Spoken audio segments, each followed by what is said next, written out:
ಇದು ಭಾಳ ಗಂಭೀರವಾದದ್ದು. ಅದು ನಮ್ಮ ಪಕ್ಷದಲ್ಲಿ ಆಗಲೇ ಹೇಳಿದ್ದಾರೆ, ಇದು CBI ಅಥವಾ ಒಂದು ಯಾವುದೇ ಇನ್ಫ್ಲೂಯೆನ್ಸ್ ಇಲ್ಲದೆ ಇರೋ ಒಂದು ಬಾಡಿಗೆ ಇದು ಒಪ್ಪಿಸಬೇಕು ಅಂತ.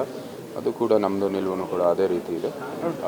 ಭಾಳ ಈ ಪ್ರಕರಣ ಹಗರಣ ಆಚೆ ಬಂದಿದೆ, ಇದು ಗಂಭೀರವಾಗಿ ತಗೊಂಡು ತನಿಖೆ ಮಾಡಿ ನಂತರ ನಾವೆಲ್ಲರೂ ತೀರ್ಮಾನ ತಗೊಂಡು. ಈಗ ರಾಜ್ಯದಲ್ಲಿ ಸಾಕಷ್ಟು ಮಳೆ ಇದು ಭಾಳ ಗಂಭೀರವಾದದ್ದು. ಅದು ನಮ್ಮ ಪಕ್ಷದಲ್ಲಿ ಆಗಲೇ ಹೇಳಿದ್ದಾರೆ, ಇದು CBI ಅಥವಾ ಒಂದು ಯಾವುದೇ ಇನ್ಫ್ಲೂಯೆನ್ಸ್ ಇಲ್ಲದೆ ಇರೋ ಒಂದು ಬಾಡಿಗೆ ಇದು ಒಪ್ಪಿಸಬೇಕು ಅಂತ. ಅದು ಕೂಡ ನಮ್ಮದು ನಿಲುವು ಕೂಡ ಅದೇ ರೀತಿ ಇದೆ. ಭಾಳ ಈ ಪ್ರಕರಣ ಹಗರಣ ಆಚೆ ಬಂದಿದೆ, ಇದು ಗಂಭೀರವಾಗಿ ತಗೊಂಡು ತನಿಖೆ ಮಾಡಿ ನಂತರ ನಾವೆಲ್ಲರೂ ತೀರ್ಮಾನ ತಗೊಂಡು. ಈಗ ರಾಜ್ಯದಲ್ಲಿ ಸಾಕಷ್ಟು ಮಳೆ ಇದು ಭಾಳ ಗಂಭೀರವಾದದ್ದು. ಅದು ನಮ್ಮ ಪಕ್ಷದಲ್ಲಿ ಆಗಲೇ ಹೇಳಿದ್ದಾರೆ, ಇದು CBI ಅಥವಾ ಒಂದು ಯಾವುದೇ ಇನ್ಫ್ಲೂಯೆನ್ಸ್ ಇಲ್ಲದೆ ಇರೋ ಒಂದು ಬಾಡಿಗೆ ಇದು ಒಪ್ಪಿಸಬೇಕು ಅಂತ. ಅದು ಕೂಡ ನಮ್ಮದು ನಿಲುವು ಕೂಡ ಅದೇ ರೀತಿ ಇದೆ.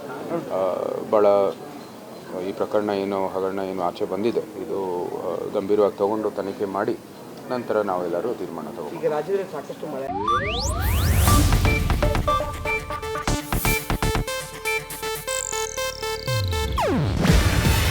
ಇದು ಏಷ್ಯಾನೆಟ್ ನ್ಯೂಸ್ ನೆಟ್ವರ್ಕ್ ಪ್ರಸ್ತುತಿ. ನೀವು ನೋಡ್ತಿದ್ದೀರಾ ಏಷ್ಯಾನೆಟ್ ಸುವರ್ಣ ನ್ಯೂಸ್.